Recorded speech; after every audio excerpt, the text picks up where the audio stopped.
All right. Welcome to the Gang of Three, everyone. My name's Barry McBride. I'm publisher of the OBR. Joining me is Mr. Pete Smith, and Lane Adkins will be with us here shortly as soon as he figures out his green screen issue, which I think is to eliminate the green screen. How you doing, Pete? I'm all right. How are you? I'm doing okay. You know, considering the situation that we are in right now, and I'm going to add Lane to the stage here. Hey, Lane, how you doing, buddy? Hey, what's going on? Not too much, bud. We're just going to try to pick apart this disaster yesterday. 41-17 lost by the Browns to the dreaded and noxious Ratbirds of Baltimore. Just embarrassing all the way around. Pete, did the Browns ever have any chance in this game, realistically? Yeah, I mean, the fact of the matter is the Browns' defense is outstanding, and the biggest thing the Browns run into is, one, they're operating on thin margins, but they have the ability to do what they need to do. The problem is they keep stubbing their own toe in terms of whether it's turning over the ball or just giving the other team points. But they've shown with the cast of characters they have, albeit not this year, the ability to create points, to be explosive, to do the things they need to do. Mm. It's just not there right now, which is obviously a huge problem. But the fact is that they had numerous opportunities. I mean, the Browns went into halftime in a one-score game. So if they take care of business and do what they're supposed to do, they can absolutely beat a team like the Ravens. The Browns team that beat the Ravens last year was significantly worse than the one that they currently have, but they have to play better. Yeah, absolutely. Now, Lane, I know it's traditional, I think, for Cleveland Browns and when we go to 0-2 to despair for the entire season and assume that an 0-16 record, or 0-17 these days, record is forthcoming. You see any victories down the road for the Cleveland Browns? Do you think that they can string a couple together?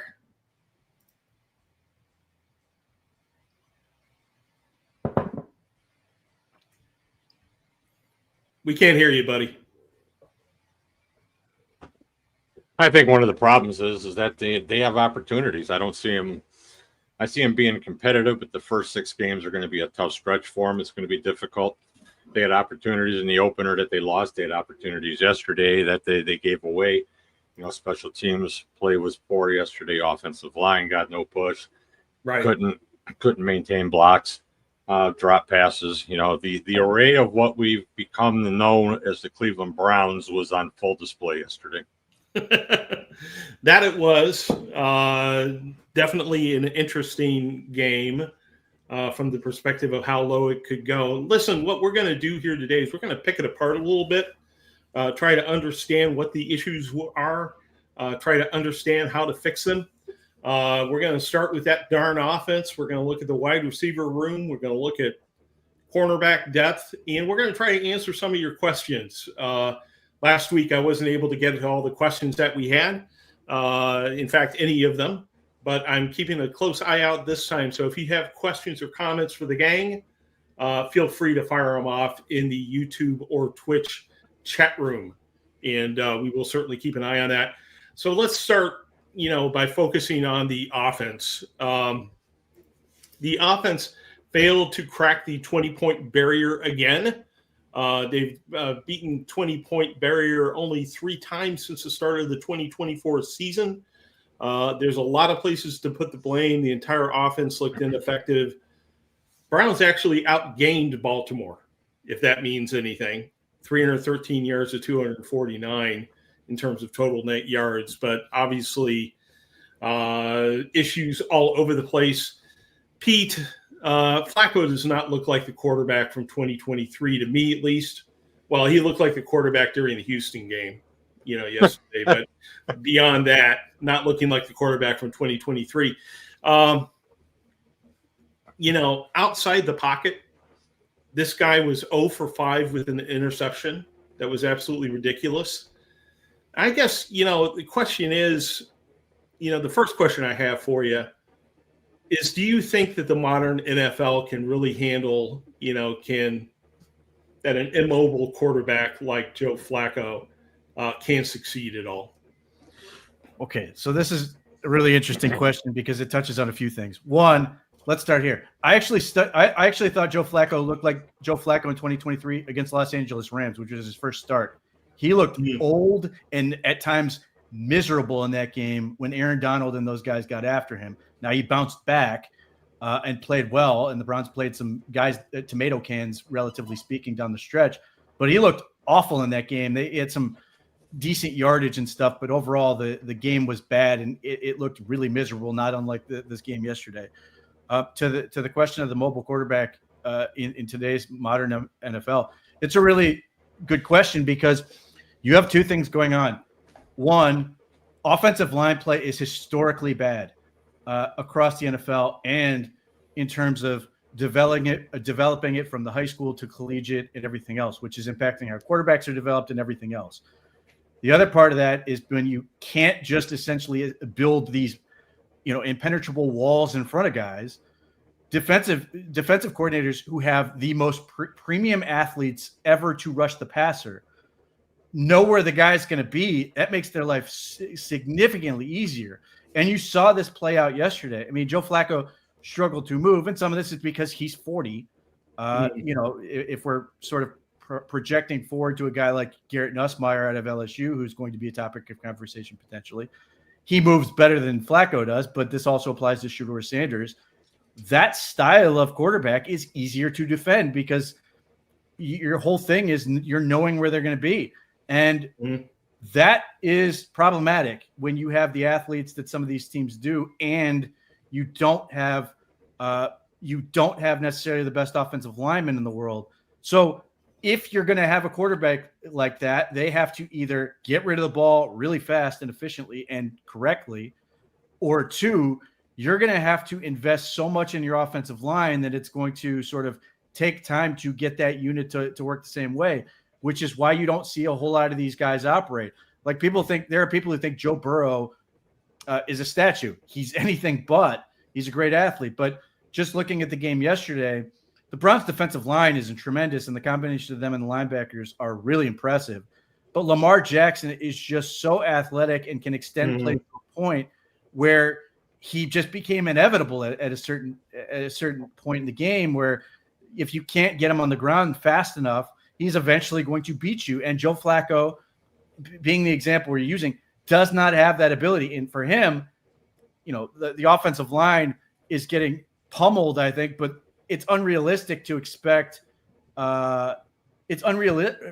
realistic to expect these guys to hold off the defensive linemen in this modern day and expect the quarterback to be able to just hold the ball for 4 and 5 seconds in the pocket. Just it's not going to happen.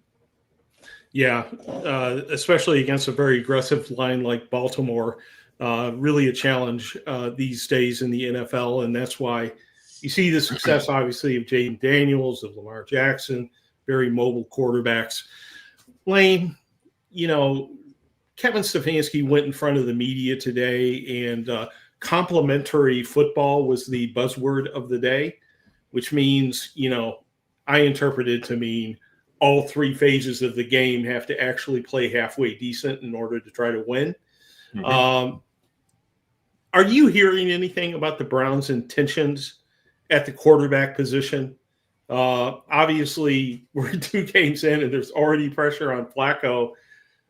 I'm not seeing it, as a desirable alternative, but some fans are already calling for him to be sat down. Do you know what they're thinking in there?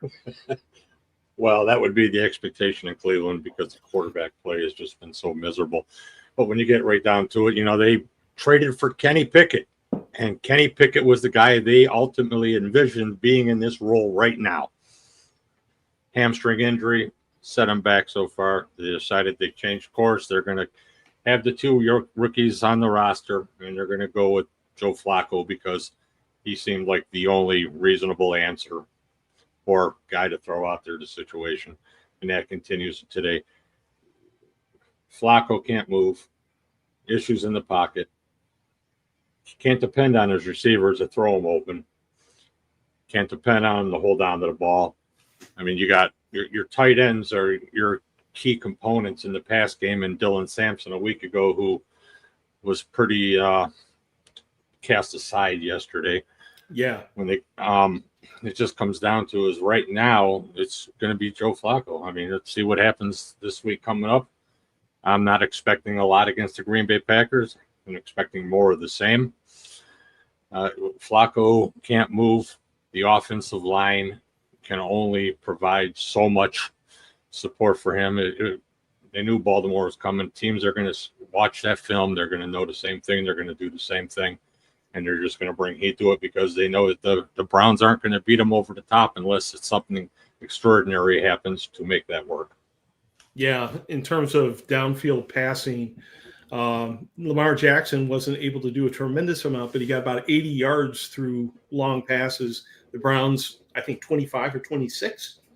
Well, that was the effect of this. Lamar Jackson had enough time with his movement to be able to manipulate and make the plays, and they keyed on a huge weakness that we discussed during the offseason into training camp, the depth of defensive back position, and they exposed that, took advantage of it, and that and some terrible special teams play and turnovers led to a 41-17 debacle. Right. Now, Pete, the cynical among us which is a number that includes me.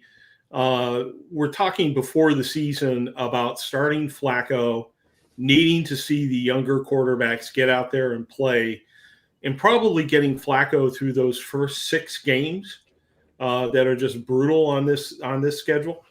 Are you still seeing that as likely, assuming that Green Bay does to us what we expect Green Bay to do?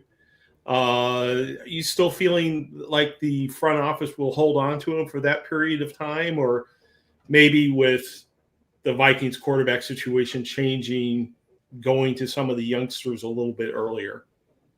The team I do not want to see a rookie quarterback play against is the Minnesota Vikings. Brian Flores is an absolute nightmare, and they are a buzzsaw in terms of what they throw at a rookie quarterback. He will have guys line up anywhere on the field and suddenly switch everything up right before the snap. That is absolutely a terrible situation to throw a rookie quarterback into. Look, part of why you're paying Joe Flacco, not that he's making a significant amount of money, but part of the reason you are paying him is if he's either going to win football games or he's going to take the punishment until they get to a point where these guys are either A, in a part of the schedule where it makes sense to put these guys in, or B, they are ready to go. I don't know if they're going to be ready to go by October 19th with this sort of that date everybody's sort of circling in their heads because the Miami Dolphins are god-awful. But that is a natural point in the schedule where things start to break and get easier. But given what we've seen, Joe Flacco was way ahead of everybody else when we got out of training camp. Doesn't mean Dylan Gabriel was bad. Just means there was a noticeable gulf between Joe Flacco and everybody else.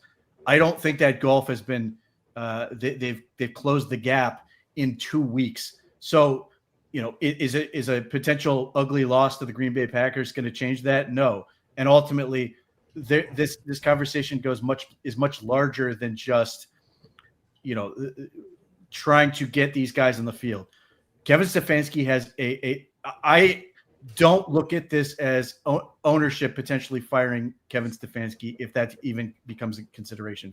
I look at this as the locker room firing Kevin Stefanski. If he doesn't treat these guys and take them seriously in terms of trying to do right by them, trying to put the best product on the field to win football games, they are ultimately going to be the ones who sort of either signal to ownership by basically giving up on this thing and bailing on the plan and not believing in the head coach, and that's going to force the hand if they do that. So if they do what many people are advocating for because they want to watch something interesting or this isn't fun or whatever the hell else they're talking about, the Browns have to operate with a real sense of what they want to do, a real plan, and they have to do right by the other guys in that locker room because fans can absorb a terrible season where the Browns go however bad you think it could be. If you think they could be 2-15 or whatever it is, so be it. This is not 2015 where you're going to get rid of everybody. They have guys they want to build with, including this rookie group they just they just added. And I thought Rex Tucker was tremendous on the broadcast. I think he does a great job. And all one of the things he kept coming back to is just how impressed he was with this rookie class. It does not help them to just absorb losing over and over again. You need to find some way to win football games, get them to believe in what they're doing and see the results, and just mangling the quarterback position with basically just let's see what this guy can do is the absolute wrong approach. Lane, do you agree with Pete's take on this, that Browns need to go out there and just try and win some games, keep the locker room, teach the rookies that losing is not part of, going 0-17 is not part of what it means to be a Cleveland Brown? Well, that's what the game plan's been the whole time. I mean, that's why they traded for Kenny Pickett. That's why they signed Joe Flacco. They wanted some kind of veteran presence to be at quarterback because they were going to come out of this draft with a rookie. They didn't want a rookie being thrust into that moment immediately. They wanted him to be able to develop, take his time, consume everything, what it takes to be a pro, start learning the nuances and gaining comfort. So when it was time to put that guy in the position, it wouldn't be a total DeShone Kizer disaster that we witnessed here before. Okay. Right. So what Pete says is exactly right. That's what they got to do. Stefanski, they have to be competitive. They have to have the opportunity to win games. You start losing it. You start losing your veterans when you show that you're not serious or you don't intend on doing that. We lived that last year during the Deshaun Watson fiasco, where you lost guys because they didn't believe. They're not at that point. You're 2 games in. You're very competitive in the opener. You were competitive for a half yesterday, and the wheels fell off. This is going to be an interesting game with Green Bay because everybody knows Green Bay is a very good team. This Browns team has to minimize the dumbass mistakes that they make, especially on special teams, and keep that wrapped a little bit instead of just busting off 30-yard returns at whim, and stay competitive. If they stay competitive, these guys are going to stay on board. These young guys are going to continue to learn, and you can see the light at the end of the tunnel if you can take that path. The second half on Sunday was the disaster they didn't need to have, and they got to correct right away. Absolutely. One last question on the quarterback to you, Pete. 2023, Flacco took the Browns on quite a run. 2025, not looking nearly as effective to date. I guess the question I have, I sort of thought that 2023 was kind of fluky, that, Flacco was throwing bullets between defenders and just, having very good fortune, let's say.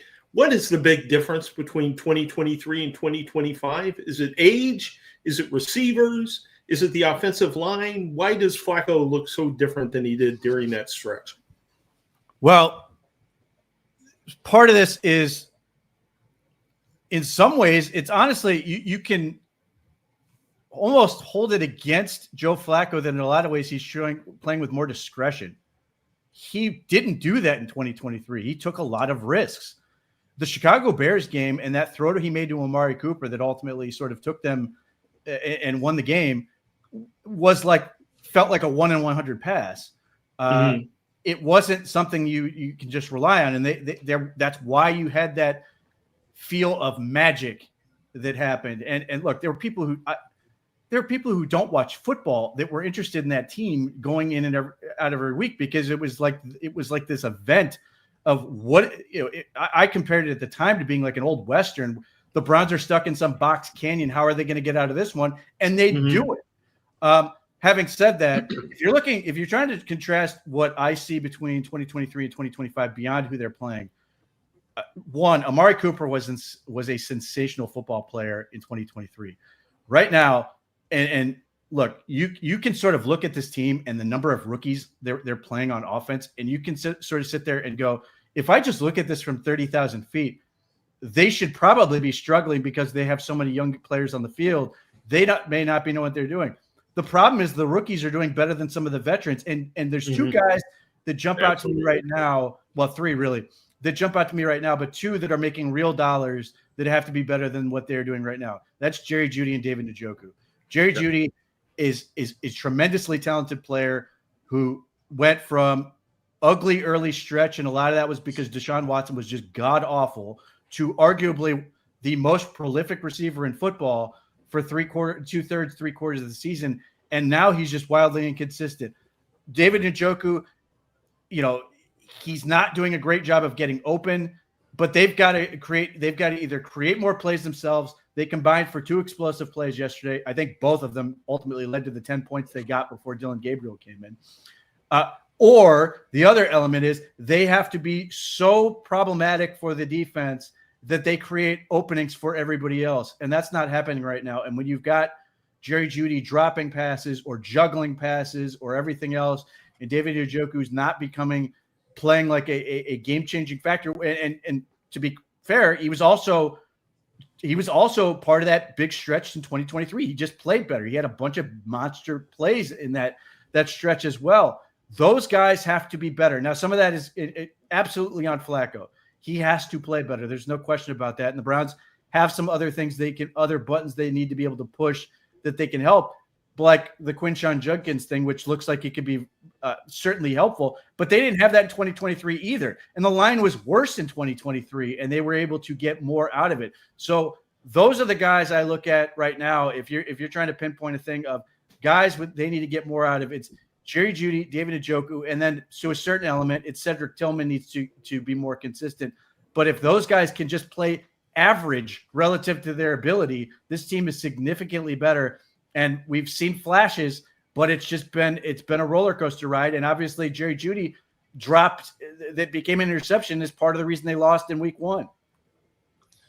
Yeah. Lane, wide receiver depth is an issue. I took a look at the box score, and the wide receiver is not named Jerry Jeudy.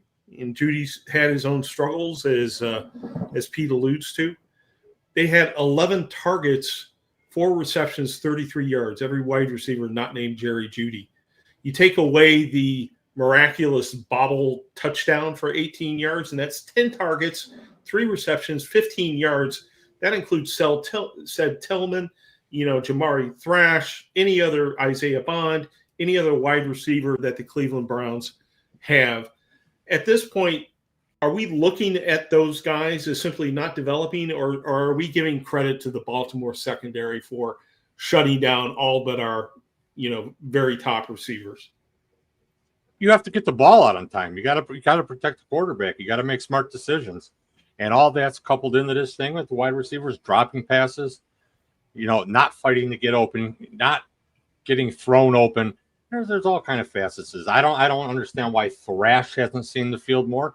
He had an outstanding training camp, especially in light of Jerry Jeudy and Tillman dropping balls, and the inconsistency is there.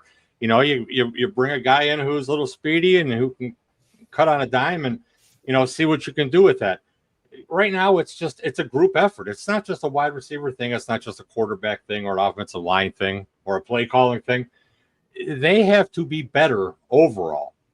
They have to gel in some manner. And there's a breakdown at every stop as we go through 2 games.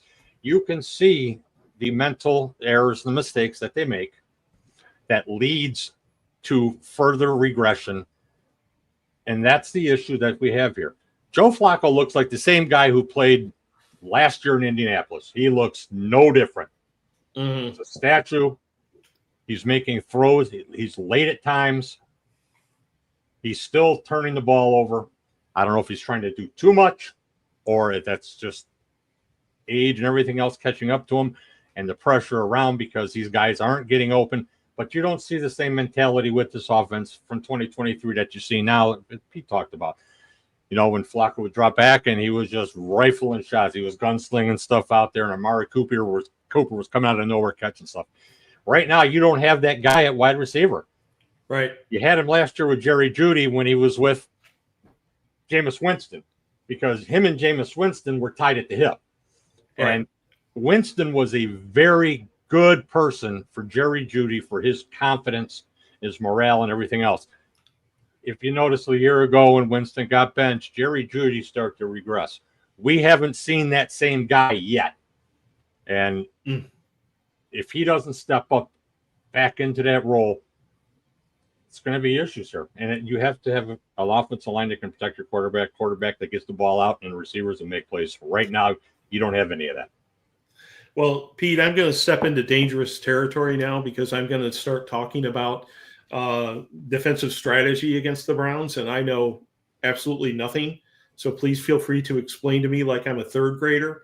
But it seems to me like what opponents can do is simply drop a couple safeties relatively deep, take away the long bomb that Flacco throws, and then just concentrate everybody else underneath, on routes to Fannin or the running backs or whatever. How do the Browns beat that look? How do we stretch the field with our current situation right now? Yeah, so I agree with that analysis that they are just playing back and saying Joe Flacco is going to have to nickel and dime us. We're not going to give up explosives in that manner, at least. You're going to have to do it the hard way. The other thing the Ravens did was they were really good in playing the flats, which the Bengals did not do well, which against the Bengals, the Browns basically circumvented the fact they weren't running the ball well by using Dylan Sampson on swing passes and some of the other, and Harold Fannin on some of those passes out to the flats. I question why Dylan Sampson didn't get as many snaps in this game, though I guess maybe I can blame it on the awful pass protection I saw. But here again, that's not what he should be doing. He's not built for it. I don't know why the Browns didn't potentially use things like more empty. I don't think they really did that until the fourth quarter, because I thought that was a way to sort of spread things out and allow Joe Flacco to sort of pick matchups he liked. But the answer to your question is, one, they've got to be able to run the ball better to force teams to take them more honestly. Now, even if the Browns start running the ball well, I don't think teams are going to necessarily start dropping DBs down and giving Flacco the ability to take shots downfield. But it should open up things like flats and opening up the hook curl zone and the slants and those type of things, where you can start at least working a little bit horizontal. Teams are going to still say, we're not going to let you beat deep, and you can be okay with that and take the underneath stuff as long as you are efficient and avoid mistakes. The bet the defenses are going to make to the Browns right now is, if we force you to play 10 to 12 plays on a drive, you're going to screw it up. And right now, that's a good bet. So until they're able to sustain it, whether it's run the combination of running the ball, and again, I think there is life there with Quentin Judkins. He just looks different than everybody else does in terms of that role, and then being able to sort of take advantage of some of the underneath throws to the sides of the field.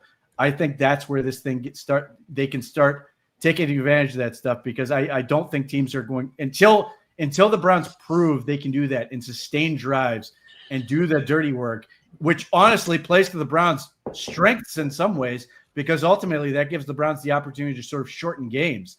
But they have to prove they can do it. They have to prove at some point this season that they're going to be able to make a 15-play drive and be able to punch it in the end zone. And honestly, they did that against the Bengals in the first drive of the season, and it was wobbly as hell the whole way, including multiple fourth downs and getting 3, I think, penalties from the Bengals to sort of keep the chains moving. So that is sort of the task they have in front of them, and they have to prove they can avoid mistakes for lengthy drives, take time off the clock. And God willing, on one of these things, what's going to end up happening is the Browns say they take an opening possession or whatever, they get the ball and they can take it down there and score a touchdown. They get a quick stop, get the ball back, and at least get a field goal. And that becomes their path to sort of success, to be able to start stacking points and simultaneously putting pressure on the opposing offense to pass the ball more, to be able to play into what they want to do defensively. Following up with you, Lane, Quentin Judkins, obviously he's a Buckeye, so he's going to be a star in the NFL. I'm totally unbiased on this, but from your perspective, is he that potential difference maker for the Cleveland Browns? Can we see some hope in that 31-yard run that he ripped off, yesterday? Well, the thing with Quentin Judkins is that he's always falling forward. You look at a lot of the Browns running backs in the situations, it's one guy brings them down 2 yards behind the line of scrimmage. At least with Judkins, you have a guy who's going to make that one cut and he's off. He's running. He's not dancing around, playing around. He's trying to cut and go. So, the falling forward is always the positive aspect, because, you're not getting negative yardage per se. But he has very good vision. He sees the holes, and he alluded to that after the game, where he talked about how he started seeing things as time went on, especially into the second half, because he hasn't been out there. So now the opportunity for him to be on the field, to be live at game speed and not half speed, 3/4, whatever you want to talk about when you go to camp speed. So it's a benefit. He's talented. He has quickness. He runs with power, runs with authority, he can catch the ball. He's an aspect that the Browns haven't had since, say, Nick Chubb. Right. And they're going to count on him to run the ball. I mean, that's what he's here for. They wasted no time getting him on the field. Well, a little glimmer of hope shining through the rubble of, yesterday's horrific defeat. Let's talk a little bit about what happened on special teams. Obviously, that was a game changer. It set the momentum in the Ravens' favor. At that time, it was 3-0, through the first quarter. the game was sort of going the way that the Browns would like it to, with low scoring, they're hanging around, all that sort of stuff. Bajorquez's punt from the 45 was blocked, returned to the Browns 24. It took Lamar Jackson just a couple of plays to put it in the end zone after that. Obviously, that's a game-changing situation. And once again, special teams playing a huge role here in the Browns' struggle. Pete, first question just about the block. Hickman was, there in front of the punter. He apparently missed a block. Does the finger of blame just get pointed at him, or was it a more complex failure in your opinion? He didn't miss the block. He got blocked right over. And it comes down to he had awful pad level. He was way too high, trying to take on contact, and just got the low man one and just moved him right out of the way. And that's ultimately what it comes down to. And that's generally how these things go. It's 10 guys doing their job. One guy's not. Hickman, I don't think played particularly well overall in this game, but certainly that's the worst play of his day. And look, I think the statistics are something around 88, 90%. If your team suffers a blocked kick, you lose the game. And again, this is a team that cannot work on those kind of margins to begin with. They certainly can't hand those points to them. So yeah, this is on, there are issues I have with Bubba Ventrone and some of the things that were decided yesterday. I don't know how much of those were in his control given roster decisions, but yeah, that I can't blame him for that other than the decision to put Ronnie Hickman out there. Hickman's got to be in a better position in terms of his pad level to take on that contact and protect the punter. Let's talk a little bit more about special teams, Lane. Obviously, twice in 2 weeks here, Bubba Ventrone's name is getting mentioned. I highly doubt that there's any activity behind the scenes to replace him at this point in the season. Just doesn't seem like something that this, very consistency oriented group would do at this point, right? No, it's well too early for that. The other thing is in the opener, special teams wasn't greatest, but special teams didn't kill him. The kicker killed him. Yesterday, special teams that just did not play well. I mean, as Pete just alluded to it, he got run over. I mean, it wasn't even competitive. There was another punt that wasn't too far off from the same type of result. The Browns special teams unit yesterday was terrible. We're terrible in the return game, terribly defending the return. Well, he's not on the hot seat and there's no thoughts about anything like that. It's just now is this the weekly thing that's going to be happening with special teams that we're going to see something new popping up.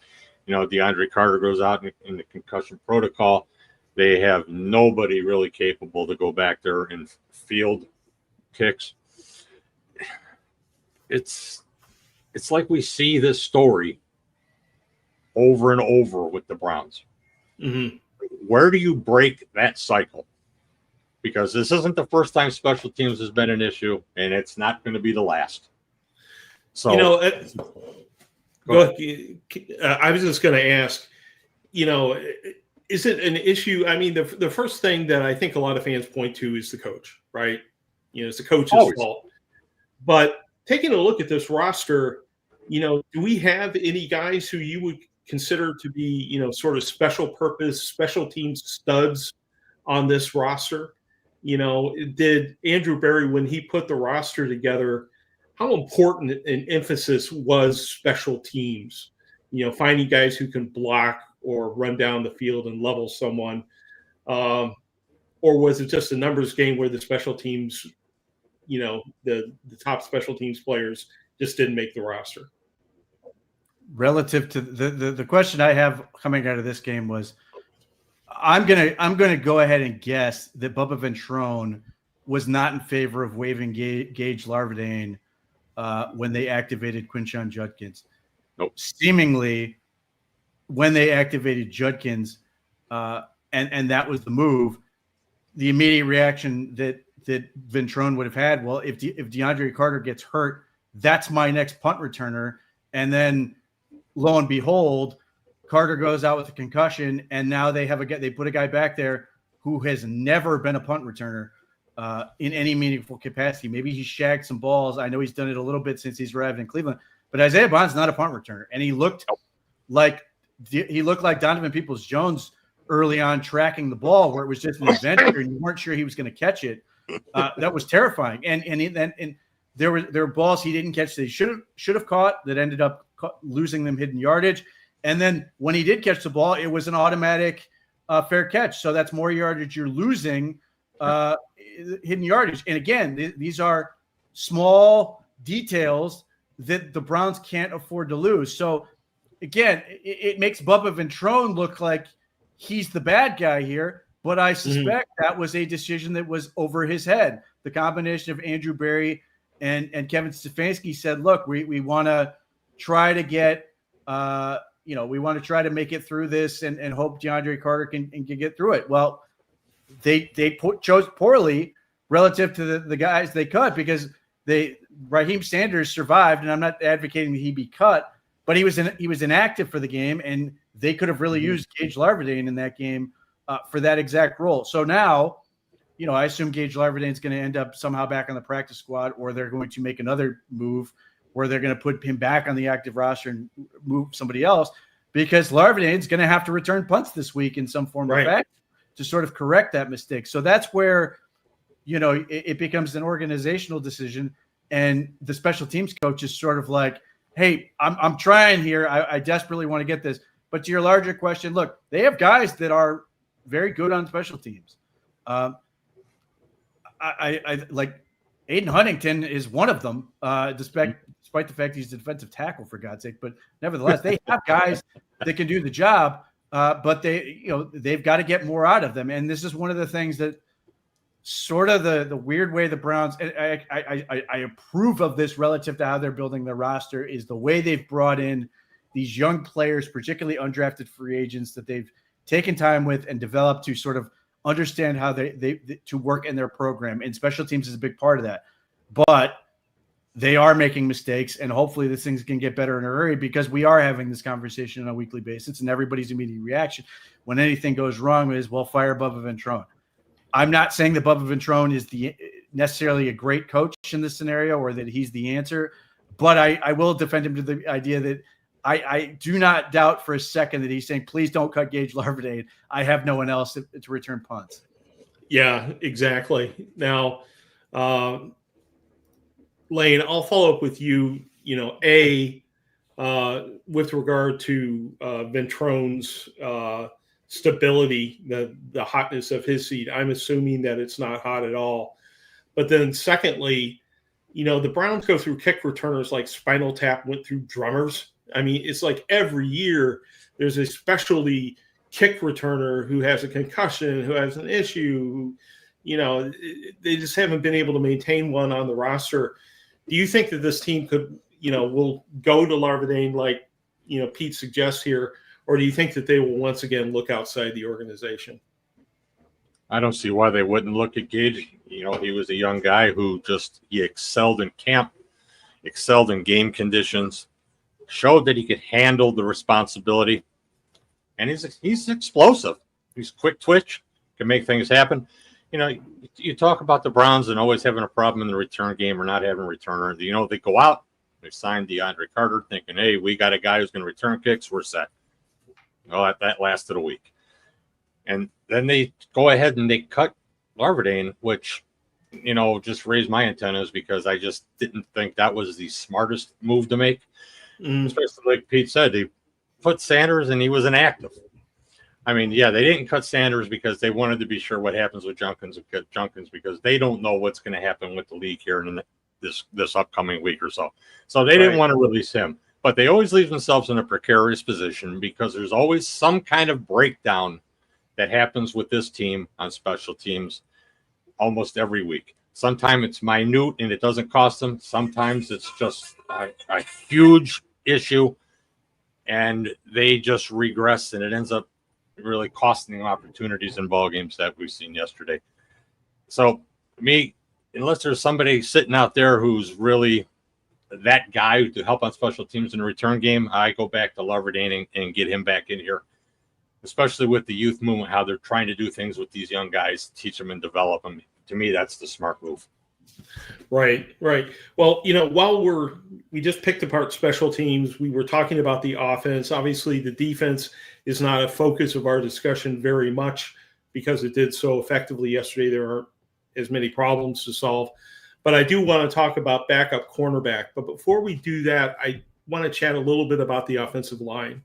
There's a lot of finger pointing at the offensive line right now. If you take a look at the PFF scores for what they're worth, Cornelius Lucas and Joel Bitonio were near the top of the list for the Cleveland Browns. Obviously, DeJuan Jones, an issue.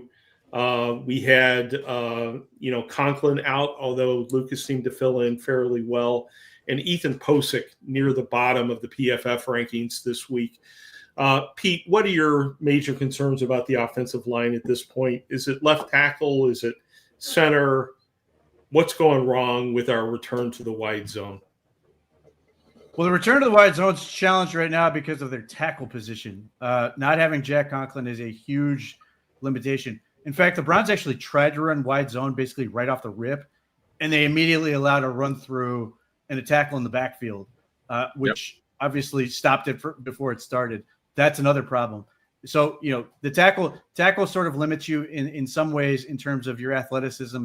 DeJuan Jones is not that guy.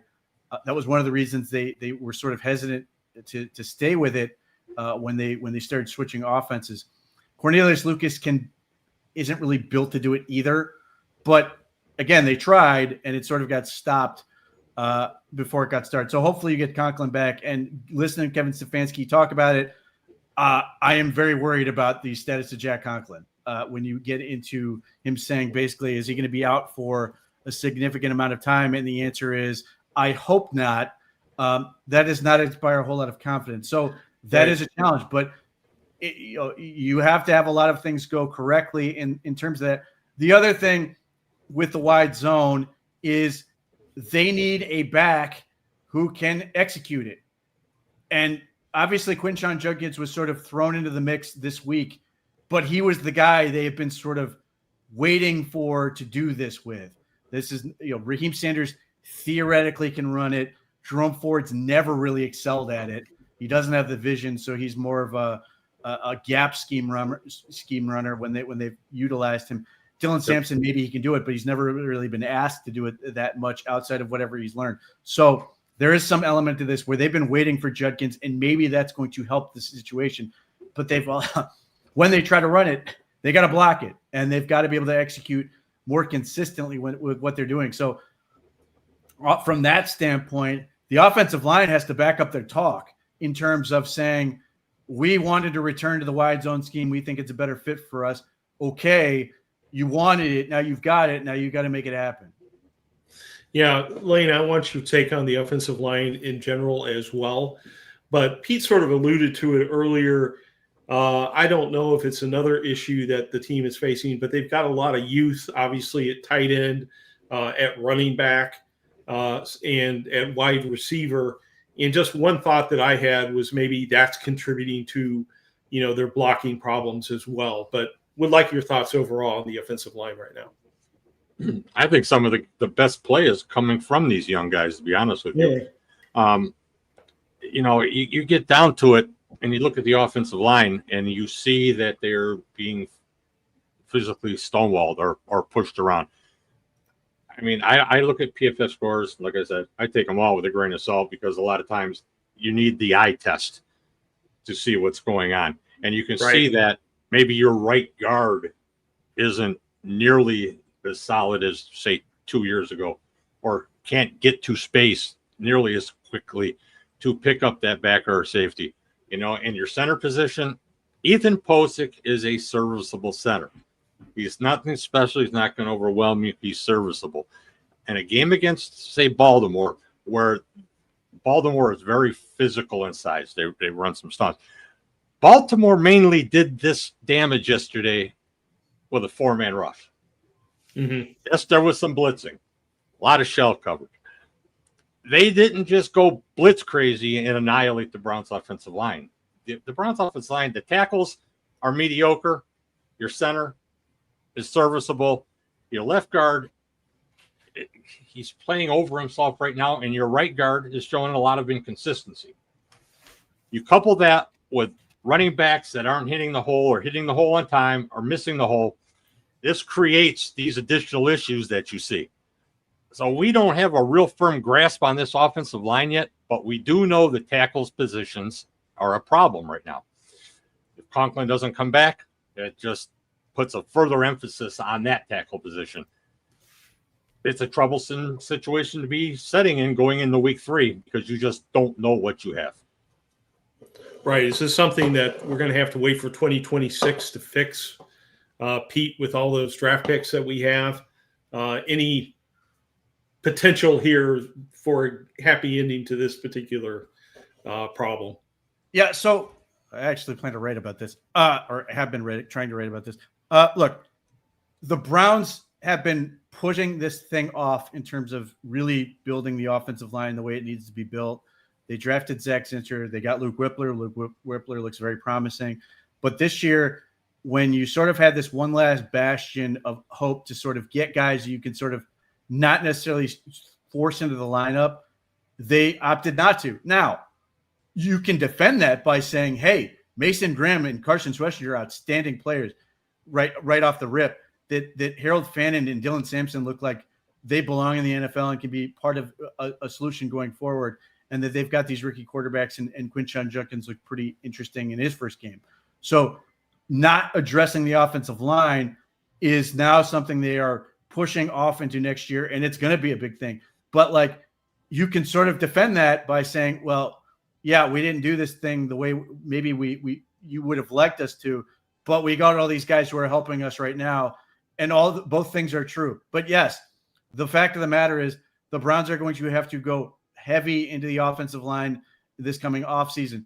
The good news, the saving grace for this whole thing is that the Browns, and Andrew Berry, to his credit, has generally done a good job of sort of planning ahead and sort of seeing what's on the radar, is the offensive line class that's going to be coming out is outstanding, particularly at tackle.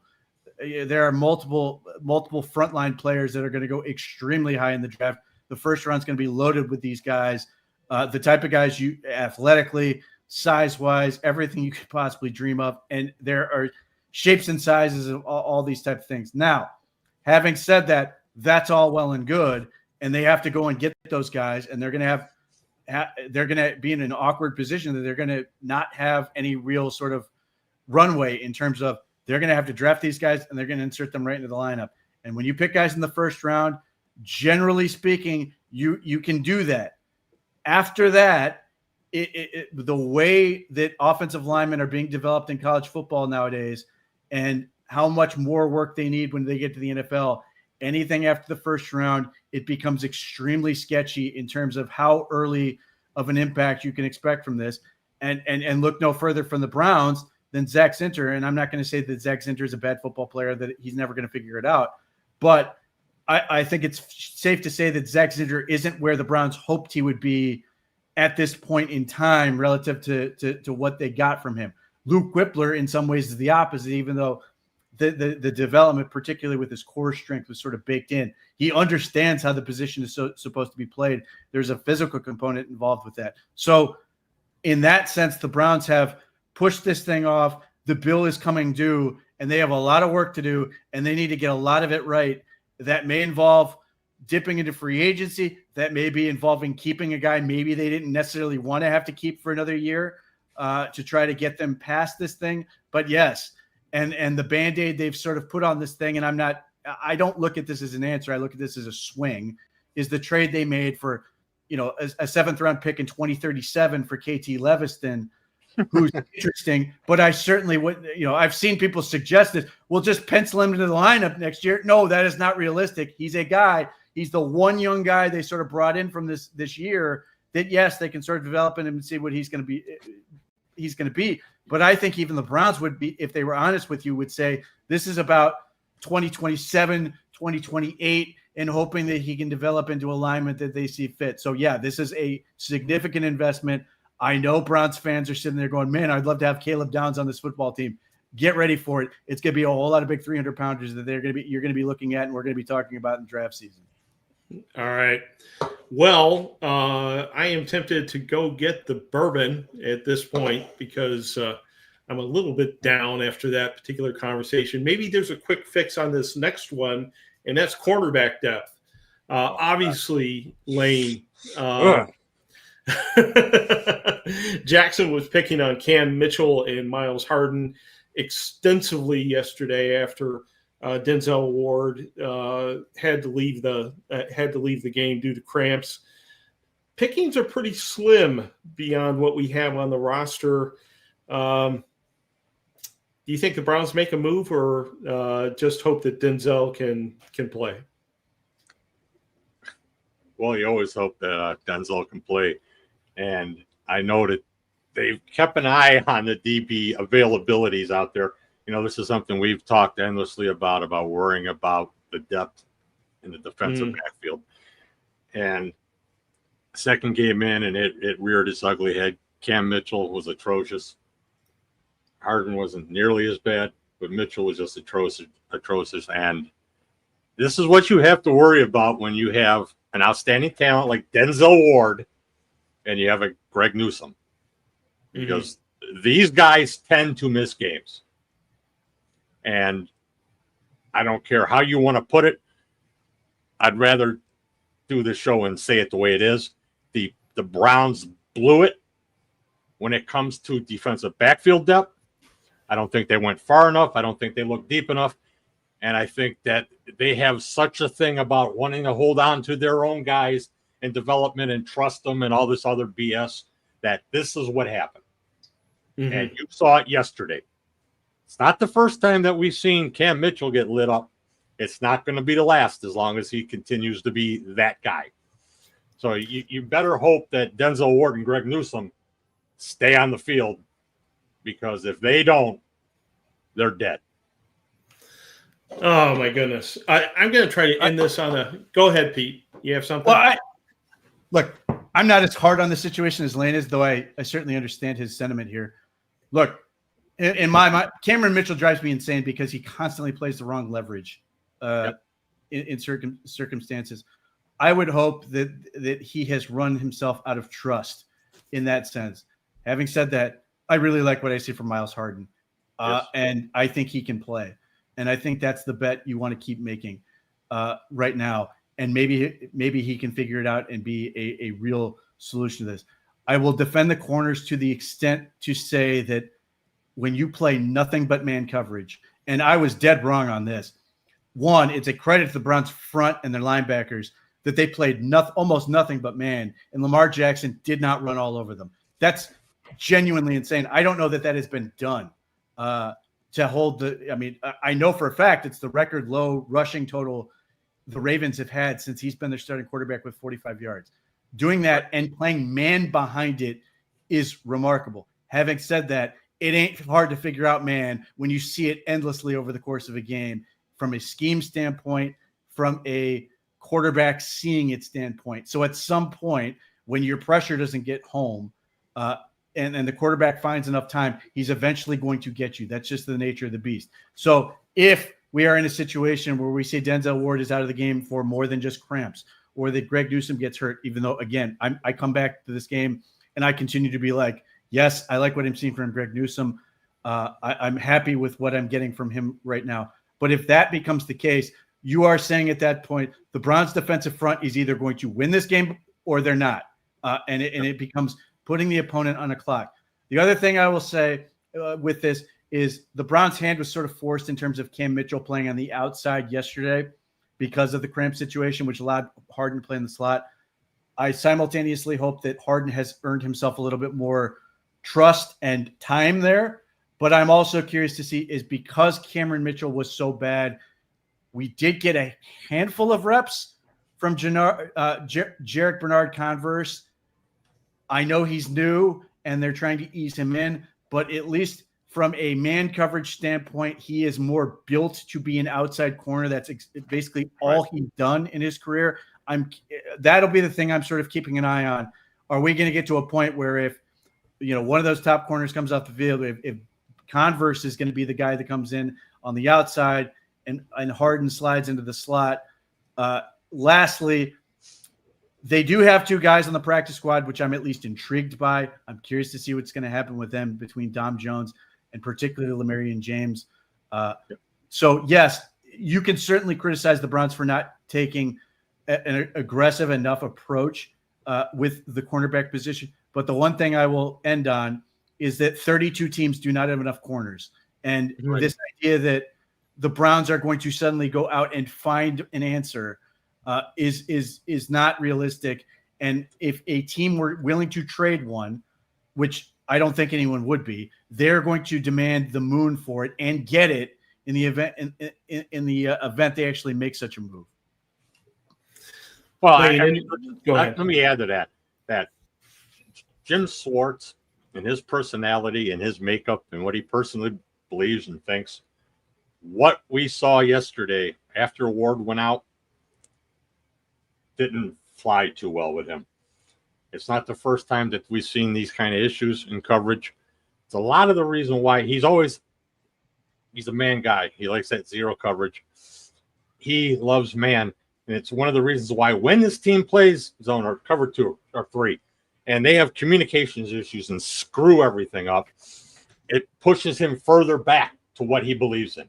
Yep. Issue is that now there's a lot of youth in the back end of that roster on the practice squad in the defensive backfield. And this kind of thing that happened in Baltimore is going to just force him to want to make something else happen. He's going to try something different because he'll let this happen once or twice and then he's done. That guy's going to get pushed to the back of that room and somebody else is going to get the opportunity because he knows that his side of the field, his side of the unit can win ball games. And right now, that's the only thing that this team has to hang their head on right now. So it's going to be interesting to see what happens. And I don't expect too much of a change going into the Green Bay game. I'll be curious to see what we see following the Green Bay game. That's got me most curious. Interesting. We will certainly keep track of that here on the Gang of Three. I want to end on a little bit of a positive note. The Cleveland Browns have squashed the run very effectively through these first couple of games. The one guy I don't hear a lot about in this draft class is Mason Graham. He's not a skill player. He doesn't make a lot of flashy plays. He just tackles guys. Oh, he's a skilled player. He's good. Yeah, good point. From your perspective, Pete, was he still the right choice at number 5? Based on what we've seen to this point, yes. I'm not going to besmirch Travis Hunter, who's doing nothing for the Jacksonville Jaguars right now other than helping the Browns with their draft status. Look, after about the first quarter of the Bengals game, Mason Graham has gotten very comfortable very quickly, and he was a dynamic presence yesterday. There's one series that he blew up basically by himself in that game. He has been the issue you sort of run into, and this is just based on how he's built, is 4th and 1. You can pile all those guys up on the line of scrimmage. He's going to be at a natural disadvantage because they had him lose weight to make him more explosive, which has paid off. He is fast. He's explosive off the ball. He's athletic. I watched him chase down the line and pursuit, looking very impressive. But what the Browns ran into, at least early in that Bengals game, and then when the Ravens just said, screw it, it's 4th and 1, we're just going to line up and push you over. It's very hard for somebody who's basically 295 to then take on that contact right off the rip.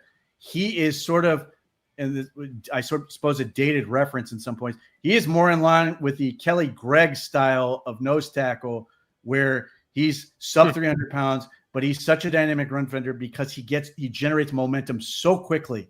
And he's in the backfield so fast and changes where the line of scrimmage is. But he's, crushing under run defender, you already alluded to. He is dynamic as a pass threat. And part of the reason the Browns are so effective, along with Malik Collins, who is outstanding and ripped Linderbaum's ass yesterday on multiple occasions. He was an excellent center. but the pass rush is in part so effective because Jim Schwartz finally got what he wanted, and they're waiting for Mike Hall to come back and continue to build on this. There is nowhere to step up in the pocket. They take that away right now, and Myles Garrett is getting to just beat tackles and know where the quarterback's going to be, because either the quarterback is going to be right where in the pocket where he drops back to, or try to escape backwards, which is the dream scenario for Myles Garrett, as opposed to being able to step up in the pocket, avoid him from that standpoint, and it's really making a big difference. So my takeaway from Mason Graham is his statistics are sooner than later are going to catch up to what he's actually doing on the field. Lane, you echo those sentiments about Mason Graham?